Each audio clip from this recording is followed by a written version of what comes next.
নমস্কার বন্ধুরা, job updates and news শেয়ারের পক্ষ থেকে তোমাদের সকলকে জানাই স্বাগত।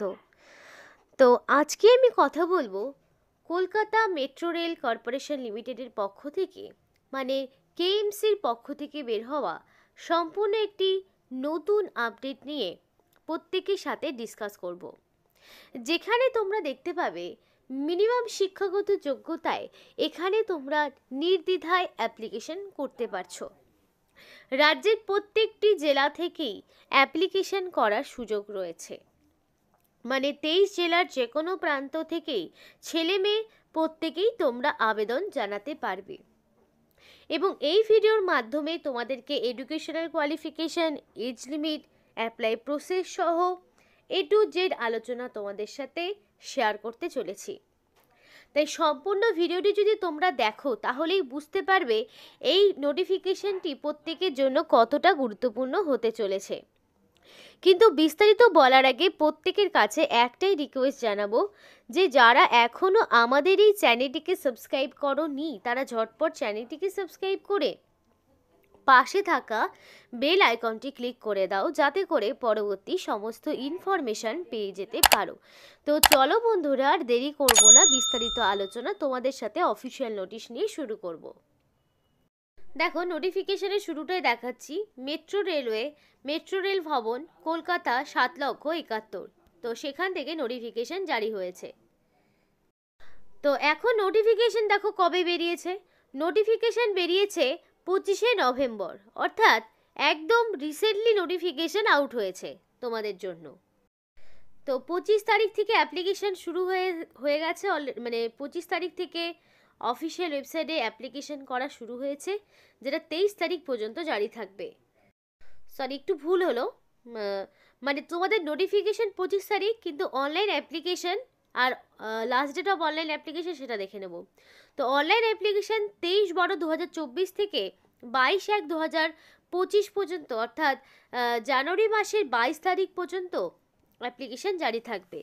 23/12/2024 মানে 23শে ডিসেম্বর থেকে অ্যাপ্লিকেশন শুরু, 22শে জানুয়ারি পর্যন্ত অ্যাপ্লিকেশন চলবে।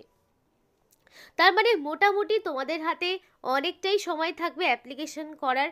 অ্যাপ্লিকেশন প্রসেসের ভিডিও যদি কারোর লাগে অবশ্যই কমেন্ট করে জানাও, তাহলে অ্যাপ্লিকেশন প্রসেসের ভিডিও নিয়ে আবারও বিস্তারিত আলোচনা আরেকটি ভিডিওতে তোমাদের জন্য আসবে। তার জন্য তোমাদেরকে কিছুদিন অপেক্ষা করতে হবে। তো আশা করি ডেটের ব্যাপারে ক্লিয়ার হয়ে গেছে তোমাদের, সম্পূর্ণ ডেটটা নিজেরাও একবার দেখে নিতে পারো। এবার এখানে অ্যাপ্লিকেশন করতে গেলে তোমাদের অবশ্যই ইন্ডিয়ান সিটিজেনশিপ থাকতে হবে, অর্থাৎ ইন্ডিয়ান ন্যাশনালিটি ছাড়া তোমরা আবেদন জানাতে পারবে না। তো তোমরা যদি চাও এদের অফিসিয়াল ওয়েবসাইটে ভিজিট করতে পারো https://mtp.indiarailway.gov.in। এবং এখানে তোমাদের যে মেট্রো রেলের পক্ষ থেকে যে নোটিফিকেশনটা আজকে আলোচনা করছি, সেখানে মেরিটের ভিত্তিতে ক্যান্ডিডেটকে বাছাই করে নেওয়া হবে।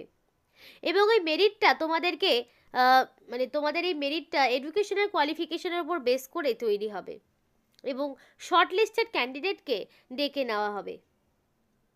এখানে পরিষ্কার বলা রয়েছে যে শর্টলিস্টেড ক্যান্ডিডেটকে ডাইরেক্ট ডকুমেন্ট ভেরিফিকেশনের মাধ্যমে যোগ্যভাবে নিয়োগ করা হবে। মানে তোমাদের মাধ্যমিক বা তার সমতুল্য পরীক্ষায় যে নাম্বার তোমরা পেয়েছো, বা যে ক্ষেত্রে আইটিআই লাগছে সেক্ষেত্রে আইটিআইয়ের নম্বর সব মিলিয়ে তোমাদের মেরিট লিস্টে তৈরি হবে। এবার দেখো, অ্যাপ্লিকেশন করতে গেলে তোমাদের একটা অ্যাপ্লিকেশন ফিস দিতে হবে, এবং এই অ্যাপ্লিকেশন ফিসটা নন রিফান্ডেবল, অর্থাৎ ফিস যদি তুমি একবার পেমেন্ট করো সেই ফিস তুমি কিন্তু ফেরত পাবে না। এবং এই ফিসটা শুধুমাত্র 100 টাকা, আর এই 100 টাকা দিতে হবে জেনারেল এবং ওবিসি ক্যাটাগরির মধ্যে থাকা মেল প্রার্থীকে। শুধুমাত্র জেনারেল এবং ওবিসি ছেলেদেরকেই এই ফিসটা দিতে হবে। যদি তারা এসসি এসটি পিডাব্লিউডি বা এনি ক্যাটাগরির ওম্যান ক্যান্ডিডেটদের মধ্যে পড়ে, তাহলে তাকে কোনো রকমেরই ফিস পেমেন্ট করতে হবে না, তারা সম্পূর্ণই বিনামূল্যে আবেদন জানাতে পারবে। প্রত্যেকটি মেয়েরাই বিনামূল্যে আবেদন জানাতে পারবে। এবং অ্যাপ্লিকেশন করার টাইমেই তোমাকে অনলাইনে ফিস পেমেন্ট করতে হবে। Credit card, net banking, debit card এগুলোর মাধ্যমে ফিসটাকে পেমেন্ট করতে হবে। এবং অনলাইন অ্যাপ্লিকেশন করার সময় অবশ্যই তোমাকে একটা ভ্যালিড ফোন নাম্বার দিয়ে রেজিস্ট্রেশন করাতে হবে। এবং এই হাউ টু অ্যাপ্লাই ঘরে পরিষ্কার বলা রয়েছে রেজিস্ট্রেশন করার সময় নিজের নাম দিয়ে এই অফিসিয়াল ওয়েবসাইটে আগে রেজিস্টার করাতে হবে। তারপর তোমাকে নেক্সট আরেকটি যে অফিসিয়াল ওয়েবসাইট রয়েছে সেখানে গিয়ে online application step by step করতে হবে এবং সমস্ত রকম এলিজিবিলিটি ক্রাইটেরিয়াগুলো মেনটেন করেই তোমাকে অ্যাপ্লিকেশন জানাতে হবে। যদি তুমি কাস্ট সার্টিফিকেট হিসাবে কোনো ছাড় পেতে চাও তাহলে তোমাকে অবশ্যই valid caste certificate SC ST ওবিসির কাস্ট সার্টিফিকেট প্রোভাইড করতে হবে, নইলে তোমাকে জেনারেল ক্যাটাগরি হিসাবে ট্রিট করা হবে। তো এবার দেখো কিছু ডকুমেন্টস যেটা তোমাদের অনলাইন অ্যাপ্লিকেশন করার সময় হাতে রেডি রাখতে হবে। তো সেগুলো কি কি? ফটো তোমাকে আপলোড করতে হবে, স্ক্যান করে ফটো আপলোড করতে হবে। তো গুড কোয়ালিটির ফটো, কালার যেটা 3 মাসের বেশি পুরনো হবে না, এবং সেটা জেপিজি অথবা জেপিইজে ফরম্যাটে তোমাকে আপলোড করতে হবে। সিগনেচারও আপলোড করতে হবে সেম একই ফরম্যাটে। সিগনেচার একদম রানিং হ্যান্ডরাইটিং হবে, কোনোভাবেই ক্যাপিটালে হবে না, এবং উইদাউট সিগনেচার অ্যাপ্লিকেশনের কোনো ভ্যালু নেই, অ্যাপ্লিকেশন সম্পূর্ণ রিজেক্ট হয়ে যাবে। 10 স্ট্যান্ডার্ডের মার্কশিট যেটা তোমাকে মানে অ্যাপ্লিকেশন ফর্মের সাথে দিতে হবে। যে ক্ষেত্রে আইটিআই লাগছে সেই ক্ষেত্রে আইটিআই সার্টিফিকেট, যদি তোমার এসসি এসটি থাকে তাহলে সেই এসসি এসটি সার্টিফিকেট পিডিএফ ফরম্যাটে দেবে। যদি তুমি পিডাব্লিউডি ক্যান্ডিডেট হয়ে থাকো, এখানে কিন্তু পিডাব্লিউডি ইএসএম মানে প্রত্যেকের জন্য, সমস্ত ক্যাটাগরির প্রার্থীদের জন্য অ্যাপ্লিকেশন করার সুযোগ রয়েছে। তো এখানে সমস্ত যা যা বললাম সবটাই দিতে হবে, এবং after final submission of online no candidate will be allowed to be type or correction, অর্থাৎ অনলাইন অ্যাপ্লিকেশন হয়ে যাওয়ার পরে কোনো রকম কিন্তু কারেকশানের সুযোগ পাবে না, অর্থাৎ এডিটের কোনো উইন্ডো থাকছে না। তাই যখন অনলাইন করবে একদম নির্ভুলভাবে সঠিক তথ্য দিয়ে অ্যাপ্লিকেশন করবে। কারণ কি, অনলাইনে তোমাদের এখানে এডিটের কোনো সুযোগ নাই যে ভুল ত্রুটি হলে তুমি কারেকশন করবে, সেটার কোনো স্কোপ তুমি পাবে না। এবং পরিষ্কার বলা রয়েছে the metro railway Kolkata reserve right two reject the incomplete application, অর্থাৎ কলকাতা মেট্রো রেলের সম্পূর্ণ অধিকার রয়েছে ইনকমপ্লিট অ্যাপ্লিকেশনকে সম্পূর্ণ বাতিলের লিস্টে ফেলে দেওয়ার। তাই ফাইনাল সাবমিট করার আগে অবশ্যই সেটা একবার চেক আউট করে নেবে।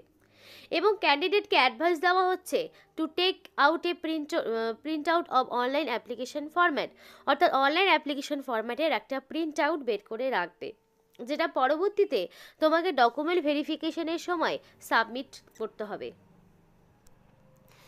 এবার দেখো ইনভ্যালিড অ্যাপ্লিকেশন, কী কী কারণে ইনভ্যালিড হতে পারে তোমার অ্যাপ্লিকেশন সেগুলোও একটু জেনে নাও, যাতে করে অ্যাপ্লিকেশন কোনোভাবে তোমার রিজেক্ট না হয়ে যায়। কারণ এই সমস্ত সুযোগ কিন্তু বারবার আসে না, সেই জন্যই বলছি সম্পূর্ণ ধৈর্য ধরে দেখো ইনফরমেশানটি, প্রত্যেকের জন্য আশা করি কম বেশি উপকার হতে চলেছে। সিগনেচার ব্লক বা ক্যাপিটাল লেটারে হবে না, যদি হয় ক্যান্সেল হবে। Left thumb impression signature not affix on the application as prescribe place, prescribe ফরম্যাটে হবে না। ব্লার কোনো রকম ফটো আপলোড করা যাবে না। কাস্ট সার্টিফিকেট সবটাই তোমাকে, যদি তোমার কাস্ট থাকে প্রপার কাস্ট সার্টিফিকেট দিতে হবে। ফিস পেমেন্ট না করলে অ্যাপ্লিকেশন করা যাবে না, অ্যান্ড কাস্ট ক্যাটাগরি থাকলে অবশ্যই দেওয়ার প্রয়োজন নেই। সমস্ত এডুকেশনের কোয়ালিফিকেশন আপলোড করতে হবে। মোর দ্যান ওয়ান অ্যাপ্লিকেশন যদি করো, একজন সিঙ্গেল ক্যান্ডিডেট একের বেশি অ্যাপ্লিকেশন করলে application cancel. Application send by any other mode then the online mode, অর্থাৎ অনলাইন ছাড়া অন্য কোনোভাবেই আবেদন জানাতে পারবে না, যদি জানাও তাহলে ক্যান্সেল। তো এই জিনিসগুলো তোমাদের মানতে হবে। এবার যাদের ওবিসি সার্টিফিকেট রয়েছে তাদের কিন্তু এরকম একটা ওবিসি সেন্ট্রালাইজ সার্টিফিকেট বের করতে হবে। দেখো এখানে সেই সার্টিফিকেটের দেওয়া রয়েছে ইয়েগুলো, ফরম্যাটগুলো। তো এখানে তোমার ফার্স্টে শ্রীমতী, শ্রী কুমারী কি তোমার নাম সেই মতো দিয়ে দিলে, সন অফ, ডটার অফ তোমার বাবার নাম, village, town, district, state, union territory সবটা দিয়ে দিবে, কোন কমিউনিটি থেকে বিলং করছো, ডেট দিয়ে দেবে, রেজলিউশন নাম্বার দিয়ে দেবে। তো এইগুলো তোমাকে করতে হবে পুরো। তেমনই আবার ধরো ব্যাকওয়ার্ড ক্লাসেস যেমন রয়েছে তেমনি আবার এসসি এসটিদের জন্য রয়েছে। তো এই অ্যাপ্লিকেশান করার সময় এই যে সেটেলাইজ সার্টিফিকেটগুলো এগুলো কিন্তু আপলোড করতে হবে। এটা যেমন দেখছি, এটা কোনটা, এটা ডিসেবিলিটি, দ্যাট মিনস যাদের পিডাব্লিউডি ক্যান্ডিডেট তাদের আবার এই ফর্মটি ফিল আপ করতে হবে, মানে প্রত্যেকটি ক্যাটাগরির জন্য আলাদা আলাদা ফর্ম্যাট রয়েছে। তো এবার আমি তোমাদের জানাতে চাই এজটা কি রয়েছে। তো এখানে যে এজটা চাওয়া হচ্ছে সেটা হচ্ছে মিনিমাম 15 বছর, ম্যাক্সিমাম 24, অর্থাৎ ন্যূনতম 15 আর ম্যাক্সিমাম 24-এর মধ্যে তোমার বয়স হতে হবে। এবং ম্যাট্রিকুলেশন সার্টিফিকেট, দ্যাট মিনস তোমাদের ওখানে মানে এজ প্রুফ হিসাবে আবেদন করতে হলে মাধ্যমিক পাশের সার্টিফিকেটই আপলোড করতে হবে প্রুফ হিসাবে। এবং আপার এজ লিমিটে 5 বছরের ছাড় পাবে এসসি এসটিরা, ওবিসিরা 3 বছরের, পিডাব্লিউডি 10 বছরের। সুতরাং ওবিসি যদি প্রার্থী হয়ে থাকো তাহলে তারা 15 বছর থেকে আরও 3 বছর, সুতরাং তারা 27 বছর পর্যন্ত আবেদন জানাতে পারছে। আর যদি তোমরা এখানে এসসি এসটি প্রার্থী হয়ে থাকো তাহলে তোমরা 15 বছর থেকে 29 বছর পর্যন্ত, এবং পিডাব্লিউডিরা মোটামুটি এখানে 34 বছর পর্যন্ত আবেদন করার সুযোগ পাচ্ছে। তাই তো তো এই মতো আবার এক্স সার্ভিসম্যানদের জন্য সুযোগ রয়েছে। আর দেখো, এডুকেশনাল কোয়ালিফিকেশন হচ্ছে 10+2 সিস্টেমে তোমাদের মাধ্যমিক পাস, মিনিমাম 50% মার্কস, আর সাথে আইটিআই লাগছে এনসিভিটি বা এসসিভিটির আন্ডার থেকে। তো এখানে বিভিন্ন ক্যাটাগরি, যেমন UR, SC ST, OBC, PWD প্রত্যেকের জন্য সুযোগ রয়েছে। তেমনই দেখো এখানে বিভিন্ন ট্রেড রয়েছে, যেমন সেগুলো কি ফিটার, ইলেকট্রিশিয়ান, মেশিনিস্ট, ওয়েল্ডার, এই সমস্ত ট্রেডগুলো রয়েছে। এই সমস্ত ট্রেডে তোমাদের ফার্স্ট অফ অল আগে ট্রেনিং হবে, মানে অ্যাপ্রেন্টিসশিপের পোস্টে নিয়োগ করা হচ্ছে। ট্রেনিংয়ের পরে যখন মেট্রো রেলের পক্ষ থেকে যখন ডাইরেক্ট রিক্রুটমেন্টগুলো হবে তখন তোমাদের সরাসরি নিযুক্ত করানো হবে। আর এই জন্যই ট্রেনিংগুলো কিন্তু ভীষণ গুরুত্বপূর্ণ। এইগুলোকে যারা মনে করে যে ক্যাজুয়াল কোনো লাভ নেই, তারা কিন্তু ভুল করছে। চাইলে ট্রেনিংগুলো তোমরা করে রাখতে পারো, তোমাদেরই সুবিধা, এবং ট্রেনিং চলাকালীন স্টাইপেন্ডও তোমরা পেয়ে যাবে। এবার ডেটটাকে তোমাদের একটু মাথায় রাখতে হবে। এখানে 23 তারিখ থেকে জানুয়ারির 22 তারিখ পর্যন্ত অ্যাপ্লিকেশন জারি থাকবে। কোনো রকমের এডিটের উইন্ডো নেই, মেয়েরা সম্পূর্ণ বিনামূল্যে আবেদন করতে পারবে। আর এখানে মেরিটের ভিত্তিতে নিয়োগ করা হচ্ছে, লিখিত পরীক্ষা কোনোভাবেই তোমাদের দিতে হচ্ছে না। তো এই রকম একটা সুযোগ কেউই হাতছাড়া করো না। ওয়েস্ট বেঙ্গলের তোমাদের কলকাতা মেট্রো রেলের পক্ষ থেকে সুন্দর একটি বিজ্ঞপ্তি নিয়ে আজকে আলোচনা করলাম। যদি নোটিফিকেশানটি তোমাদের ভালো লেগে থাকে তো অবশ্যই লাইক করো এবং চ্যানেলটিকে সাবস্ক্রাইব করে আমাদেরকে সাপোর্ট করো, আমাদের সাথে থেকো, পাশে থেকো। আর ভিডিওটি সম্পূর্ণ দেখার জন্য তোমাদের সকলকে জানাই অসংখ্য ধন্যবাদ।